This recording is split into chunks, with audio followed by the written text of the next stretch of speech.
सोचिए, वो देश जिसने पिछले 70 सालों तक खुद को दुनिया का ग्लोबल पुलिस कहा, आज उसी देश के पेंटागन की एक रिपोर्ट मानती है कि इंडिया अब सिर्फ एक उभरती हुई ताकत नहीं बल्कि एक ग्लोबल पावर शेपर बन चुका है।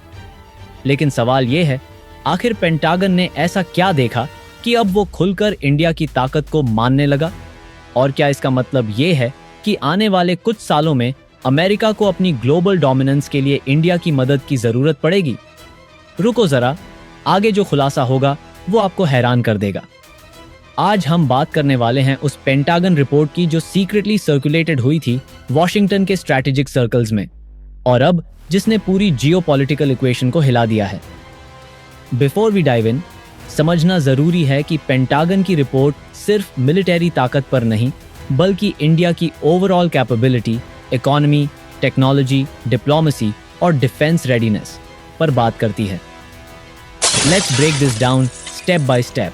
पेंटागन की नई डिफेंस स्ट्रैटेजी असेसमेंट में लिखा है कि India is the only democratic power capable of counter balancing China in Asia while maintaining independent strategic autonomy. इसका मतलब है कि अमेरिका फाइनली मान चुका है कि एशिया में अगर कोई कंट्री है जो चाइना को रोक सकती है तो वो सिर्फ इंडिया है। अब आप सोच रहे होंगे, अरे ये तो हम पहले से जानते थे। यस, बट जब ये बात अमेरिका बोले तो गेम चेंज हो जाता है, क्योंकि पेंटागन ने पहली बार ऑफिशियली माना है कि इंडिया की ताकत अब सिर्फ साउथ एशिया तक सीमित नहीं रही बल्कि इसका ग्लोबल फुटप्रिंट अब अफ्रीका से लेकर इंडो पैसिफिक तक फैल चुका है। पेंटागन एनालिस्ट्स ने खास तौर पर इंडियन नेवी की ग्रोथ पर ध्यान दिया है। रिपोर्ट कहती है, bye 2030 India's naval power projection could surpass that of any non-allied Asian nation। इसका मतलब है कि इंडिया की नेवी अब सिर्फ समुद्र की सुरक्षा नहीं करती, वो अब स्ट्रैटेजिक डिफरेंस बन चुकी है। अब कोई भी चाइनीज शिप इंडियन ओशन में घूमने से पहले 2 बार सोचेगा। साथ ही रिपोर्ट में अग्नि मिसाइल सीरीज और ब्रह्मोस को world class precision difference assets कहा गया है। इमेजिन कीजिए, वो अमेरिका जो डेकेड्स तक अपने वेपन्स को बेस्ट इन द वर्ल्ड बताता था, अब ओपनली इंडिया के मिसाइल्स को स्ट्रैटेजिक इक्वल कह रहा है। पेंटागन का दूसरा बड़ा फोकस इंडिया की इकोनॉमिक और टेक कैपेबिलिटी पर है। रिपोर्ट के अनुसार India's economic resilience and technological independence is a key factor reshaping global supply chains.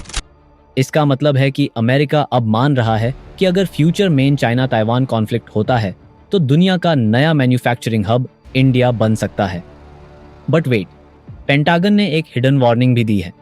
वो कहता है, अगर इंडिया ने अगले 5 साल में अपनी सेमीकंडक्टर और एआई कैपेबिलिटी को तेजी से नहीं बढ़ाया तो चाइना फिर से बढ़त ले सकता है। तो इसका मतलब पेंटागन हमें एडवाइस दे रहा है या फिर डर दिखा रहा है? पेंटागन रिपोर्ट का सबसे इंटरेस्टिंग हिस्सा यही था, India's strategic autonomy remains its strongest asset and America's biggest challenge. Simple words में, इंडिया किसी का पपेट नहीं है, और यही बात से अमेरिका को रिस्पेक्ट भी करनी पड़ रही है और फियर भी है।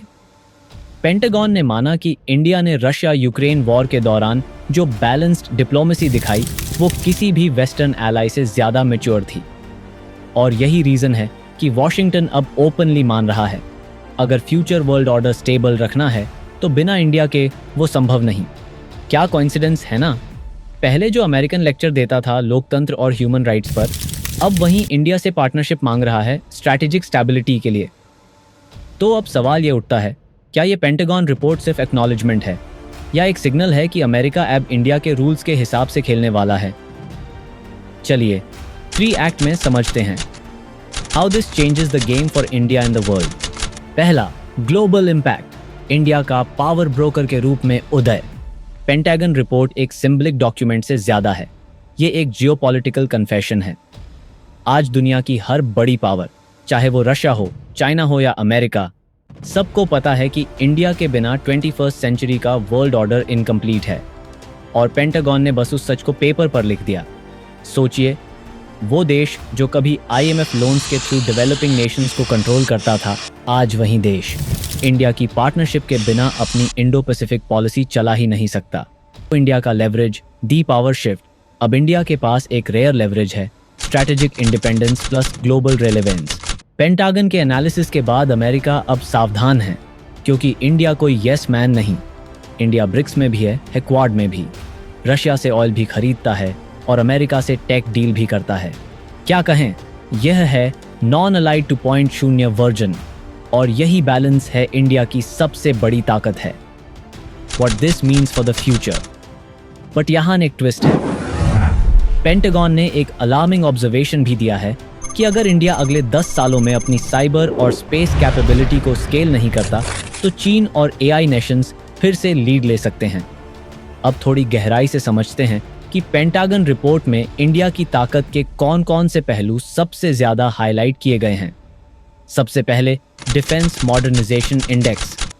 रिपोर्ट के अनुसार पिछले 5 सालों में इंडिया का डिफेंस मॉडर्नाइजेशन स्पीड 37% बढ़ा है।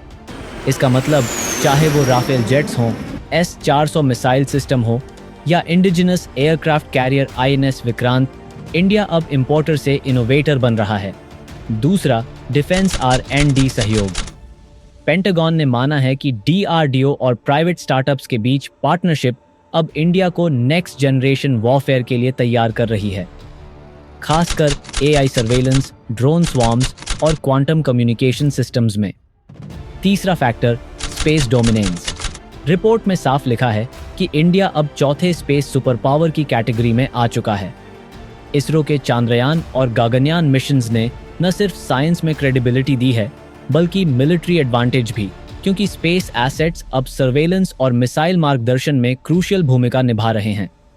चौथा पॉइंट, आर्थिक लचीलापन।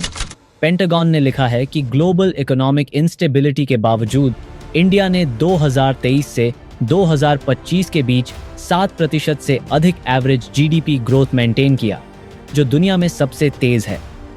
अमेरिका को डर है कि अगर ये ट्रेंड जारी रहा तो अगले डिकेड में इंडिया $60 ट्रिलियन की अर्थव्यवस्था बन सकता है, और तब एशिया की लीडरशिप ऑफिशियली दिल्ली के हाथ में होगी। और सबसे अहम, डिप्लोमैटिक बैलेंस। रिपोर्ट कहती है कि इंडिया का रूस के साथ संबंध बनाए रखने और अमेरिका के साथ सहयोग को गहरा करने की क्षमता एक जियोपॉलिटिकल मास्टर क्लास है। यानी पेंटागन अब ओपनली मानता है जो काम नाटो देशों ने नहीं किया वो इंडिया कर रहा है। दो विरोधी शक्तियों को एक साथ अपने हित में इस्तेमाल करना। यह वही रीजन है कि अब US सेनेट और पेंटागन दोनों यह सुझाव दे रहे हैं कि इंडिया को सिर्फ पार्टनर नहीं बल्कि स्ट्रेटेजिक इक्वल के तौर पर ट्रीट किया जाए, क्योंकि पेंटागन जानता है अगर आज इंडिया साथ है तो कल वो लीडरशिप भी ले सकता है।